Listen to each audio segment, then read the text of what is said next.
자, 뉴욕 증시 한번 보도록 하겠습니다. 뉴욕 증시 같은 경우에는 FOMC 앞두고 이틀째 상승하고 있습니다.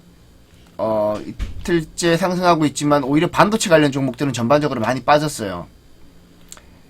나스닥 같은 경우에도 0.39%. 어제 제가 잠들기 전에는 나스닥이 좀 빠졌었거든요. 근데 잠들고 난 후 깨어보니까 그래도 좀 올랐습니다. 이렇게 보시면 되고, 엔비디아가 일단 반등을 줬습니다. 제가 이따가 설명을 다 드리겠지만 엔비디아가 반등을 줬는데, 엔비디아가 반등을 줬다고 해서 다른 반도체 관련 종목들이 오르진 않았어요. 오히려 다른 반도체 관련 종목들은 좀 대부분 대체적으로 많이 빠졌다라고 보시면 되고요. 그리고 인공지능 서버 제조업체 슈퍼마이크로 컴퓨터, 요거 이제 액침 냉각 관련 종목이죠. 액침 냉각 관련 종목인데 20억 달러 규모의 주식을 공모한다는 소식에 8.96% 빠졌다.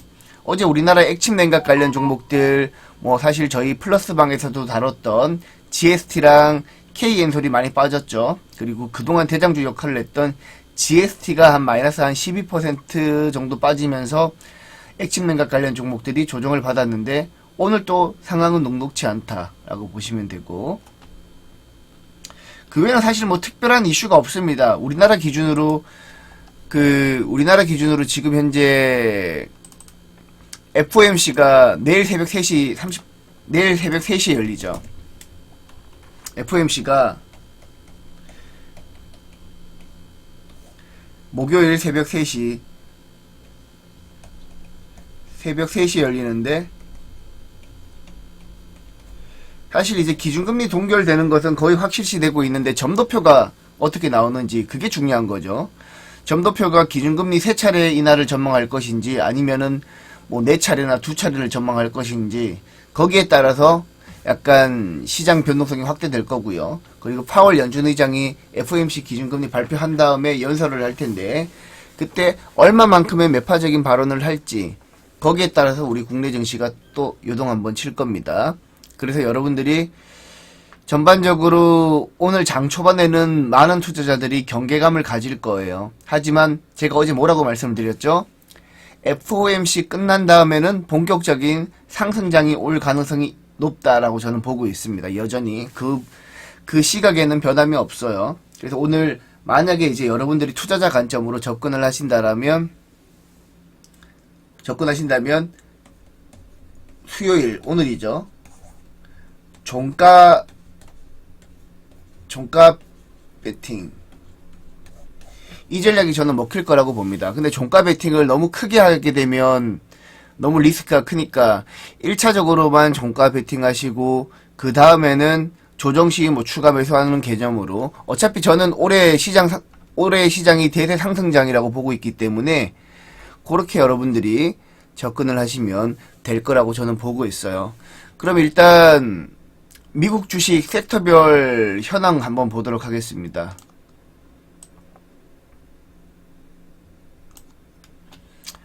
아까 전에 말씀드렸듯이 슈퍼마이크로 컴퓨터는 지금 액침 냉각인데, 액침 냉각 관련 종목이 두 종목이 있습니다. 슈퍼마이크로 컴퓨터랑 버티브 홀딩스가 있는데, 버티브 홀딩스 같은 경우에는 약보합 정도 기록했지만 슈퍼마이크로 컴퓨터는 마이너스 8.96% 빠졌습니다. 그래서 오늘 우리나라 GST랑 K엔솔 종목이 오히려 조정받을 가능성에 대해서도 염두에 두셔야 된다라고 말씀을 드리고, 그리고 지금 엔비디아가 1.07% 올랐거든요. 대신 뭐 AMD라든지 암홀딩스라든지 각각 4.84%, 마이너스 3.98% 빠졌기 때문에 반도체 관련 종목들이 오늘 장 초반에 좋을 거라고 생각하기는 조금 어렵습니다. 약간 시장의 관심이 지금 엔비디아가 GTC 2024 기조 연설에서 로봇 토탈 프로젝트인 그루트 공개하면서 로봇 산업에 대한 관심이 많이 올라갔거든요. 지금 현재는 로봇 관련 종목들이 사실 대세 상승 종목이 되기는 조금 어렵다고 보고 있지만 전반적으로 관심은 지금보다는 더 증폭될 가능성이 높다. 그래서 제가 어저께 방송에서 뭐라고 말씀을 드렸죠? TV 방송에서 레인보우 로보틱스랑 레인보우 로보틱스랑 두산 로보틱스. 두산 로보틱스 같은 경우 두 종목만 보라고 말씀을 드렸죠. 레인보우 로보틱스는 우리나라 휴머노이드 로봇 시장에서 압도적인 1위를 차지하고 있고, 두산 로보틱스는 협동 로봇 시장에서는 글로벌 시장에서도 알아주는 종목이죠. 그래서 두산 로보틱스는 협동 로봇 시장에서 국내 1위 업체이기 때문에 각각 휴머노이드 협동 로봇 시장에서 각각 1위를 차지하고 있는 레인보우 로보틱스랑 두산 로보틱스 위주로 여러분들이 보시면 좋겠다. 근데 제가 뭐 많은 사람들 갑론을박이 있습니다. 로봇 관련 종목들이 대세 상승 종목이 될 것인지 아닐지 거기에 대한 갑론을박이 있지만, 저는 로봇 테마가 이미 작년에 한 차례 시세를 크게 줬기 때문에 지금 현 시점에서 시장의 주도 테마로 올라가기에는 다소 무리가 있다. 그냥 제가 생각할 때는 반도체랑 2차 전지 바이오가 잠시 쉬어갈 때 로봇 테마가 뭐 조선주처럼 시장을 방어하는 역할, 그 정도 역할만 하지 않을까라고 생각을 하고 있는데, 뭐 언제나 예측은 틀릴 수도 있죠. 그래서 여러분들도 레인보우 로보틱스랑 두산 로보틱스 정도만 접근을 하신다라면 무난하게 매수할 수 있지 않을까라고 생각을 하고 있습니다. 네, 버디송님 안녕하세요. 그리고 전반적으로 인텔, 뭐 TSMC 다 한 1, 2% 정도 빠졌습니다. 퀄컴, ASML은 1% 올랐습니다. 뭐 그 다음에 이제 반도체 장비 업체인 KLA랑 KLA도 한 마이너스 1.4% 빠졌고요. 전반적으로 반도체 시장은 엔비디아랑 TSMC를 제외하고는 엔비디아랑 ASML을 제외하고는 전반적으로 많이 빠졌다라고 보시면 됩니다. 그래서 오늘 우리 반도체 관련 종목들 장 초반에 많이 빠질 수도 있을 겁니다. 근데 저는 언제나 장 초반에 많이 빠지면 매수 기회라고 보고 있습니다. 왜냐하면 오후장에는 저는 FOMC 앞두고 오늘 종가 부근에는 매수 포인트라고 말씀드리고 있기 때문에 오히려 장 초반에 반도체 관련 종목들이 많이 빠지면 매수 기회다라고 저는 보고 있어요. 네, 이다봉님 안녕하세요. 그리고 이제 비만 치료제 관련해서는 뭐 일라이릴리는 1% 올랐고 노보노디스크는 1% 빠졌고 특별히 볼 게 없을 것 같고, 그리고 중국 온라인 소매 업체 테무를 보유하고 있는 핀디오듀오는 0.8% 빠졌고, 뭐 징둥닷컴, 알리바바도 빠졌습니다. 그리고 눈여겨볼 게 그 최근에 이제 전기차 관련 종목들이 꾸준히 상승했는데, 어제 같은 경우에는 중국 전기차 전문 업체 리오토, 샤오펑, 니오, 비아디 다 빠졌습니다. 다 빠졌고, 그리고 중국 전자상거래 업체도 바이두, K홀딩스 전반적으로 빠졌습니다. 이게 어제 이제 우리나라뿐만 아니라 중국 업체들도 많이 빠졌는데, 제가 어제 뭐 특별한 이슈가 있다기보다는 뭐 FOMC 외에 다른 이슈를 한번 찾아본다라면 제가 BOJ 금리 인상 이 이슈 하나 말씀을 드렸죠. 그래서 어저께 일본이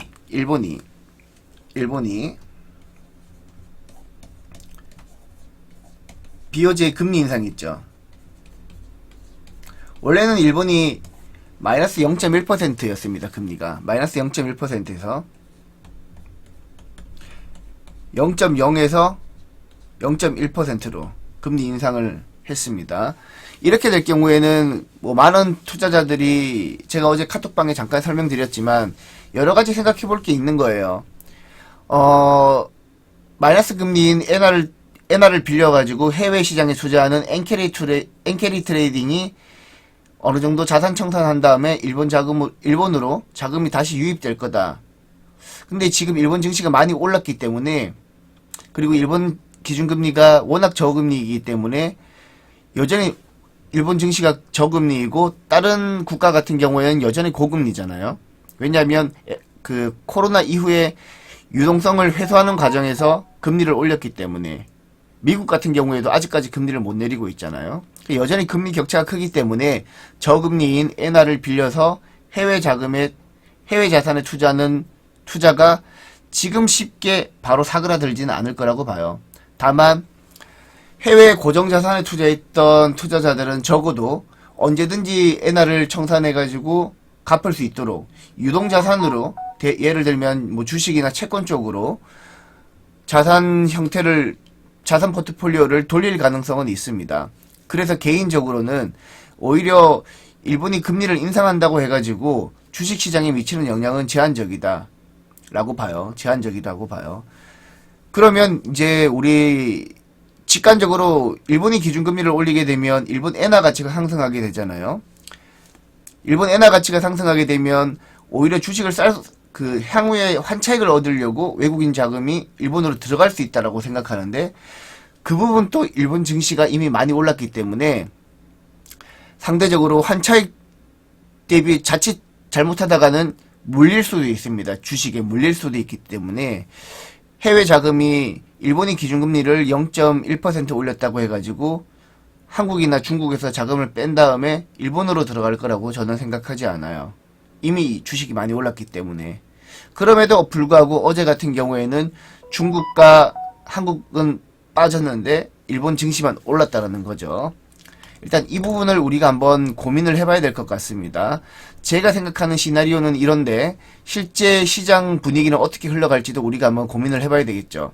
그리고 또 한 가지 중요한 점이 뭐냐면, 일단은 여러분들은 개인적으로는 대세 상승장에 포인트를 두고 투자를 하셨으면 좋겠어요.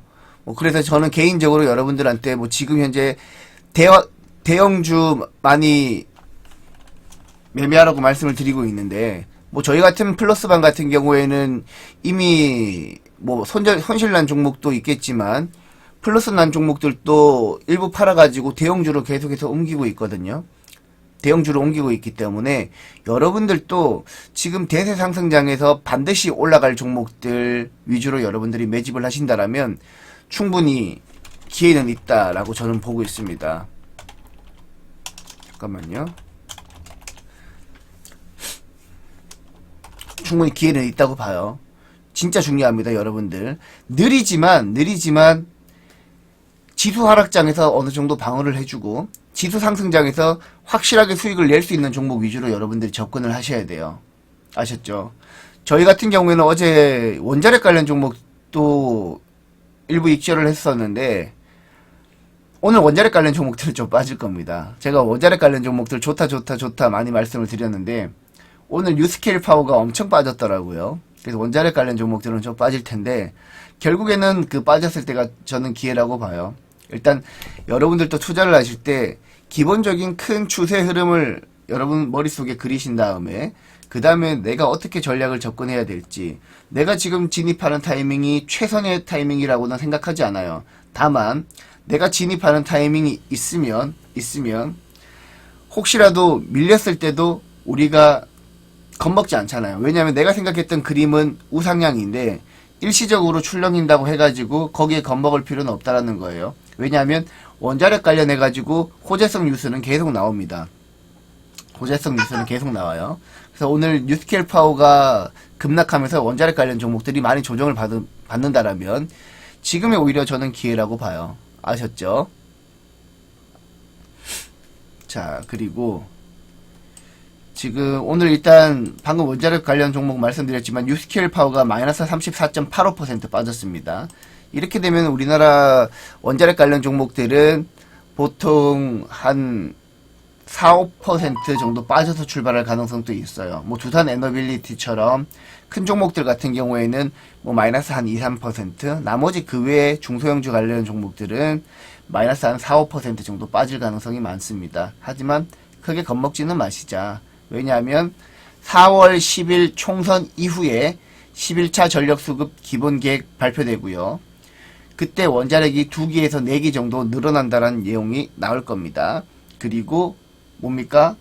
6월 달에는 고리 1호 원전이 폐기될 수 있다라는 내용도 아마 언론 보도를 통해서 나올 거예요. 이렇게 될 경우에는 원자력 관련 종목들은 계속해서 호재성 뉴스가 나올 가능성이 높다라고 말씀을 드립니다. 아셨죠? 자, 그리고 이제 태양광 관련 종목들은 여전히 안 좋고요. 그리고 여러분들한테 이게 설명 하나 드릴게.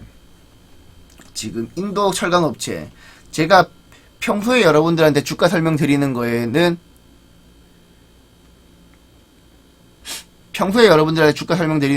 제가 인도 철강 업체 얘기는 안 드렸는데, 인도 철강 업체 같은 경우 최근에 중국 쪽 철강 업체들이 워낙 이제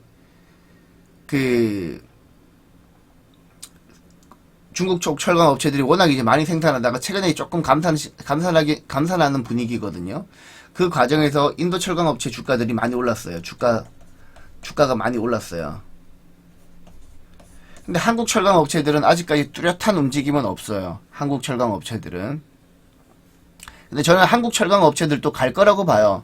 왜냐하면 글로벌 시장에서 중국 철강 업체들을 견제하는 움직임이 계속 나오고 있습니다. 태양광이랑 풍력 같은 경우에도 중국이 잡아먹었죠. 전기차 배터리도 중국이 잡아먹었죠. 전기차 완성차도 중국이 잡아먹었죠. 이런 과정에서 글로벌 시장에서 중국 업체들을 견제하려는 움직임이 계속 나오고 있다고요. 그런 과정에서 인도 철강 업체들 여러분들 이거 그 티커거든요. 타타스틸이랑 진달스틸, 세일 요거 TISC, JNSP, SAIL 티커 한번 찍어보십시오. 인도 철강 업체들 주가가 꾸준히 우상향하고 있어요. 물론 이제 인도 같은 경우에는 상대적으로 인프라 구축이 늘어나면서 굉장히 빠른 발전을 보이고 있기 때문에 철강 업체들의 수요가 좋아질 수밖에 없다라고 보고 있지만 그럼에도 불구하고 우리나라 철강 업체들은 아직까지는 조금 조용하거든요. 근데 저는 우리나라 철강 업체들도 곧 좋아질 거라고 봐요. 일단 주택 경기가 조금 살아나야 되는데 최근에 부동산 경기가 조금은 살아나는 것 같아 보이고 그리고 조선 업체들이 최근에 수주가 계속 나오고 있죠. 근데 조선에 들어가는 후판이 철강으로 들어가잖아요.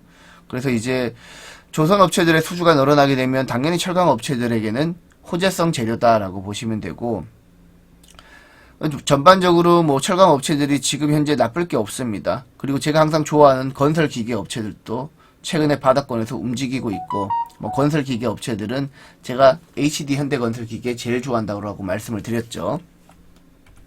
이렇게 여러분들이 약간 큰 그림을 그려놓고 매매하시면 굉장히 좋다라는 거. 제가 이제 본격적으로 차트 보면서 여러분들한테 잠깐만요.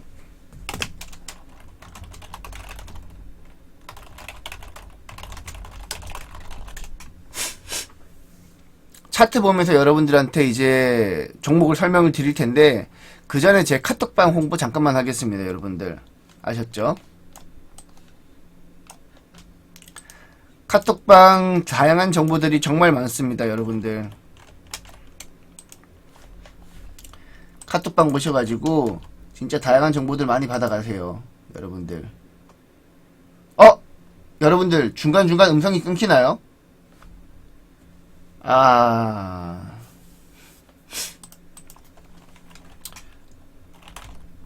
아이고 죄송합니다. 이거 인터넷을 한번 제가 선을 봐야 되겠네요. 진짜 유튜브 화면이 흐린 거는 그 화질 설정하시면 됩니다. 좀 전에 잠깐 끊긴 거지 지금은 안 끊기죠? 네네. 참여 코드 486486 요렇게 입력하고 들어오시면 되고 제 카톡방에 뭐 다양한 우리 예쁜 쪼꼬가 다양한 주식 정보 많이 일본에서 치사율 30% 감염병이 급속적으로 확산되고 있다. 요것도 오늘 새로운 이슈가 되겠네요. 뭐 이렇게 되면 뭐 진단 키트 이런 종목들이 갈 수도 있겠고. 제가 어저께 방송에서 말씀드렸던 우진 원전 개측기 1위 기업 오늘 증권사 리포트가 나왔네요. 알테오젠 기사도 나왔고 여러분들이 제 방송만 보시더라도 뭐 선익 시스템 이슈도 나왔고 방송만 보시더라도 이런 정보를 무료로 받아보실 수 있습니다. 제 카톡방에만 오시더라도 아셨죠? 이메이드 나이트크로우 글로벌 동접은 30만 명 돌파했다. 그냥 여러분들 제 카톡방 들어오셔가지고 뉴스 보듯이 편하게 보십시오. 뉴스 보듯이 편하게 보시면서 이렇게 공감도 하나씩 눌러주시면 되게 기사 올리는 사람들도 힘이 나겠죠. 그쵸? 카톡방에 들어오시면 여러분들이 돈이 되는 알짜 정보는 다 받아가실 수 있다 라고 보시면 돼요. 그래서 제 카톡방 최근에 많이 들어오고 계신데 여러분들 제가 링크랑 참여 코드 드렸죠. 링크 클릭하면 비밀번호 입력하라고 나와요. 그때 여러분들이 참여 코드 입력하시고 들어오시면 돼요. 그리고 기왕 홍보하는 김에 제 서비스도 잠깐만 홍보하겠습니다.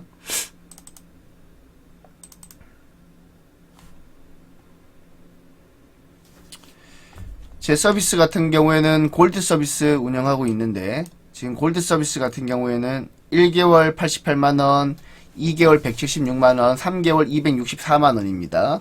요거 30일 더 드립니다. 3개월 가입하면 30일 더 드리는데, 지금 이벤트 기간 중이죠. 50일 더 드립니다. 50일. 지금 골드 서비스도 많이 관심 가져주시고, 요거는 유망주 추천해드리고 교육 서비스도 제공해드리는데 주 2, 3회 정도 종목을 드립니다. 일단 리딩까지 다 같이 제공해드리고 있으니까 뭐 자금 규모가 크신 분들은 꼭 골드 가입하셔가지고 올해 제대로 된 수익 실현 한번 하시고요. 나는 투자 규모가 뭐 그리 크지 않다 하시는 분들은 스마일 리포트 플러스 많이 이용하십시오. 요거는 골드 1개월 가격입니다. 3개월에 골드 1개월입니다. 많이 가입해 주시고, 요거는 이제 매수가, 목표가, 손절가 다 제공해 드리고 주 2, 3회 종목 드리는 거는 똑같고요. 대신 리딩은 제공해 드리지 않습니다. 리딩은 골드 서비스 이용하시기 바라고요. 그리고 스마일 핵심 투자 노트도 제공해 드립니다. 그리고 종목 교육은 뭐 주 1, 2회 정도 진행하고 있으니까 스마일 리포트 플러스 굉장히 좋습니다. 여러분들 많이 이용해 주시기 바라고요. MBN 골드 고객센터 1588-0648 전화하셔가지고 가입하시면 돼요. 아셨죠? 많이 가입해 주세요, 여러분들.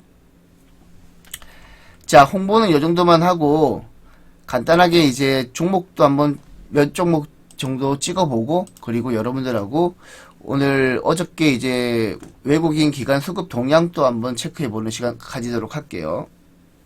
제가 사실 오늘 그 컨디션이 좀 안 좋아가지고 방송은 제가 웬만하면 한 30분 정도만 하고 30분까지만 하고 제가 종료하도록 하겠습니다. 자, 일단 지금 현재 로봇 관련 종목들부터 한번 찍어볼까요? 레인보우 로보틱스. 지금 이제 로봇 관련 종목들에 대한 시세가 끝났다라고 얘기할 수도 있겠지만, 지금 끝났다라고 하기에는 어저께도 기관 수급이 들어왔거든요. 외국인 수급도 들어오고, 지금 전반적으로 레인보우 로보틱스가 지난번에 24만 2천원까지 고점을 찍었는데 그때 고점까지 갈 거라고 생각은 하지 않지만 추가적으로 업사이드는 충분히 나올 가능성이 높다. 만약에 이제 윗꼬리가 지금보다 더 길었으면 조금 의구심을 가져보겠지만 일단은 전반적으로 조금은 기대해봐도 된다. 근데 여러분들 그냥 로봇 관련 종목들은 지금 레인보우 로보틱스 기대감이 있긴 한데 많이 들어가지 마세요. 여기서 대밀릴 가능성도 있습니다. 최근 시장이 변동성이 크다 보니까 요렇게 차트 만들어 놓고 밀어버리는 경우도 많아요. 아셨죠? 그래서 차트 만들어 놓고 밀어버리는 경우도 많으니까 지금 일단 20만원 부근에서 매물대가 보이고 있거든요. 20만원 부근에서 여기에 20만원 선이거든요. 매물대가 보이고 있기 때문에 혹시 들어가시더라도 손절가 정하고 입질만 들어가십시오. 1차 매수만 들어가시고 여기서 대밀릴 가능성도 있기 때문에 절대 비중을 크게 실어서는 안 된다라는 점 말씀을 드리고요. 뭐 두산 로보틱스 같은 경우에는 개인적으로 상대적으로 레인보우보다는 조금 안정적이죠. 10만원은 한번 다시 터치하지 않을까라는 생각은 가지고 있습니다. 10만원 정도.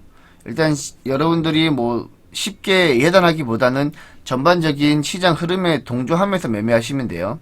사실 개인적으로는 우리 플러스방은 로봇 관련 종목들 안 합니다. 풀방 같은 경우에는 종목을 모아가는 종목이다 보니까 뭐 예를 들면 좋은 주식을 천천히 바닥권에서 매집해가지고 어느 정도 수익이 나면 차익 실현하는 그런 방이다 보니까 풀방 같은 경우에는 로봇주를 매매하지 않습니다.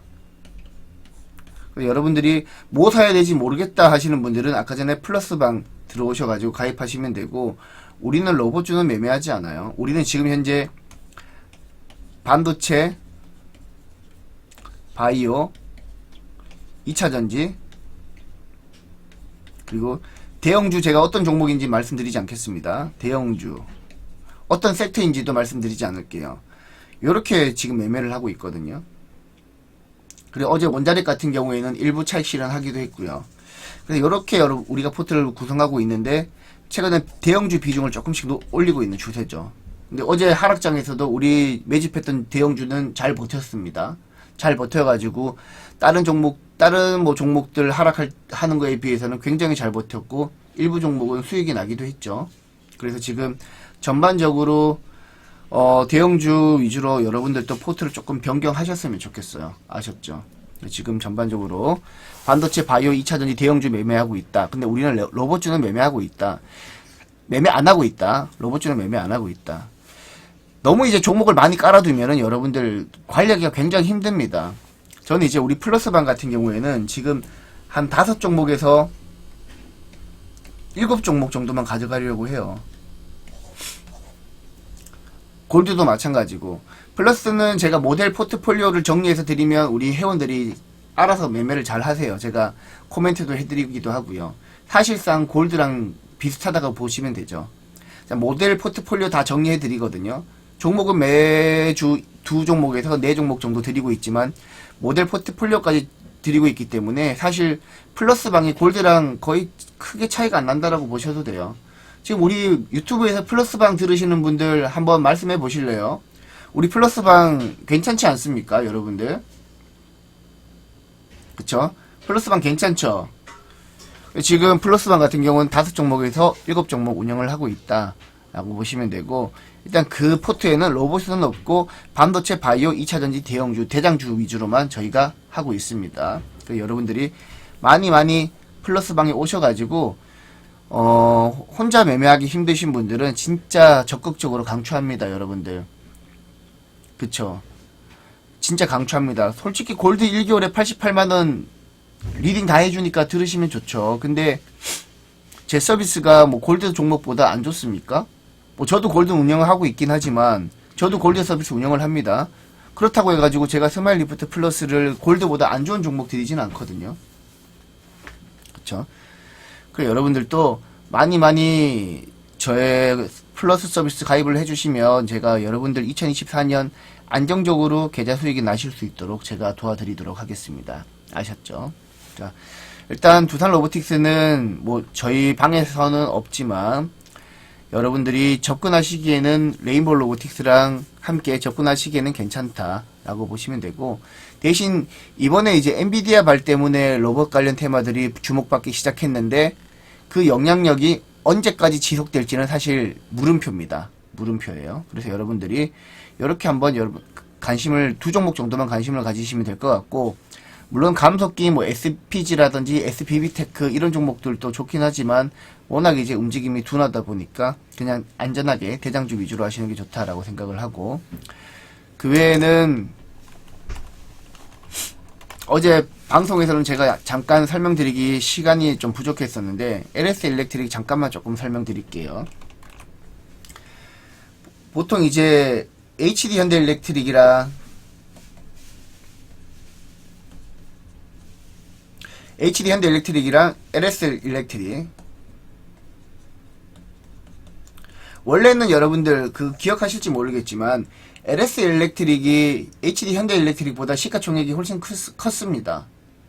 그러다가 최근에 HD 현대 일렉트릭이 주가가 상승하게 되면서 LS 일렉트릭보다 시가총액이 2배 더 많게 되었죠. 원래는 얘가 더 컸단 말이죠. 그래서 상대적으로 지난해 2023년 영업이익이 두 기업이 비슷한데 얘가 시가총액이 2배 정도 더 크다고 말씀드리면서 제가 LS 일렉트릭을 저점에서 매수하자고 말씀드린 다음에 이렇게 올랐죠. 왜 차이가 나느냐, 이 부분 여러분들한테 한번 교육해드리고 싶었습니다. 왜 차이가 나느냐, HD 현대 일렉트릭은 전기를 가져오는 송전반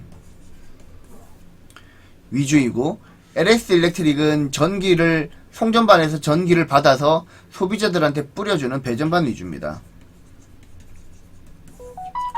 근데 최근에 북미 시장에서 송전반이 노후화되면서 쇼티지가 나기 시작했어요. 그래서 최근에 HD 현대 일렉트릭이 상대적으로 많이 올랐고, 그렇다고 배전반 시장이 안 좋으냐? 그건 아니거든요.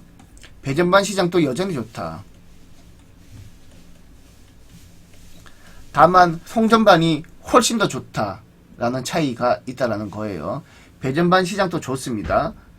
아셨죠?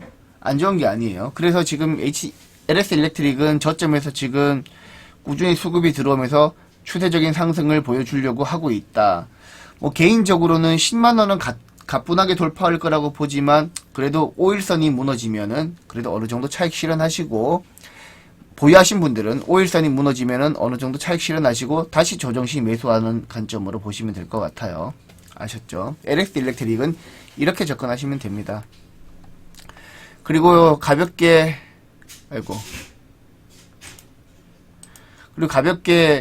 어제 외국인 기관 수급만 체크하고 넘어가도록 하겠습니다. 코스피 같은 경우에는 외국인은 뭐 뚜렷한 수급 동향은 없었어요. 뭐 외국인은 반도체에서는 삼성전자, 자동차는 현대차, 바이오는 셀트리온, 저PBR은 삼성물산 매수했지만 특별한 특징은 없었다. 그리고 기관은 다시 인버스를 매수했습니다. 레버리지 매수했다가 인버스 매수했다가 갈피를 못 잡고 있어요. 기관이 지금. 그 대신 어제 같은 경우에는 다시 인버스를 매수하면서 목요일 새벽 3시에 발표되는 FOMC 앞두고 어느 정도 리스크 관리에 들어가는 모습이고요. 코스닥 시장에서도 사실 뚜렷한 수급적인 특징은 없었지만 그래도 바이오랑 로봇이랑 게임은 위메이드가 잘 가더라. 보게 되면 바이오는 알테오젠, HLB. 어제 오후장에 들어서 바이오 관련 종목 중에서 레고캠 바이오랑 알테오젠이 반등하기 시작했죠. 그래서 알테오젠이 조금 수급이 들어왔다. 그 주체는 외국인이었다. 그래서 오늘 외국인이 알테오젠으로 들어가는지 여부 여러분들이 체크하고 알테오젠 매매 여부를 결정하시면 됩니다. 근데 굳이 많이 올랐는데 알테오젠을 지금 신규로 들어가는 것은 사실상 무모하죠. 개인적으로는 알테오젠 지금 신규로 들어가는 것은 안 된다라고 보고 있어요. 그리고 뭐 HLB, 뭐 신성 델타테크는 초전도체, 거의 뭐 초전도체는 불사조죠. 그죠? 죽을 것 같은데 안 죽어요. 그리고 위메이드 많이 매수하기 시작했고, 메가터치도 지금 이거 2차전지 쪽인데 메가터치도 최근에 계속해서 수급 흐름에 포착되고 있어요. 체크하시고, 메가터치도 체크하시고, 기간도 어제 위메이드를 많이 매수를 했습니다. 나이트크로 글로벌 동시 접속자가 30만 명 돌파했다고 하니까 오늘 또 위메이드는 좋을 가능성이 높고, 그리고 레인보우 로보틱스는 뭐 어제 뭐 로봇 관련 종목들이 많이 가니까 기간이 주도적으로 매수를 했다라고 보시면 됩니다. 뭐 그 외에 기간은 뭐 2차전지 양극재에서 에코프로 BM을 제외하고는 다 뭐 19억에서 20억 자잘하게 매수를 했기 때문에 크게 시장에 영향을 미치는 주체는 아니다. 지금 기관은 코스닥 시장에서는 몸을 엄청 사리고 있어요. 이렇게 보시면 됩니다. 자, 오늘 여러분들 이제 정리 한번 하자면 아침에 반도체 관련 종목들 많이 빠질 거예요. 아침에 반도체 관련 종목들 뿐만 아니라 원자력 관련 종목들 많이 빠질 겁니다. 그때 오히려 여러분들이 긴장하지 마시고 오히려 그때가 매수 타점입니다. 현금화 하신 분들은 그때가 매수 타점이고, 그때도 좀 불안하다 하시는 분들은 오늘 수요일 종가에 매수하시면 내일 FOMC 끝나고 저는 개인적으로 상승장이 올 거라고 보고 있기 때문에 안 올 수도 있죠. 안 올 수도 있지만 저는 일단 그렇게 접근하고 전략을 수립하고 있기 때문에 여러분들도 제 방송을 들으시는 분들이라면 대세 상승장에는 의심하지 마시고 대신 매수 타점을 언제로 잡아가야 될지만 고민하시면 될 것 같아요. 일단 오늘 아침에 조정시 매수 관점, 그리고 그때 매수 못하신 분들은 오늘 종가에 매수하는 관점, 매수하는 방법도 하나의 방법이다라고 말씀을 드립니다. 아셨죠? 자, 오늘 방송은 여기서 마치도록 하고요. 여러분들 힘들지만 행복한 하루 또 되시길 바라겠습니다. 모두 고생하셨습니다. 빠잉.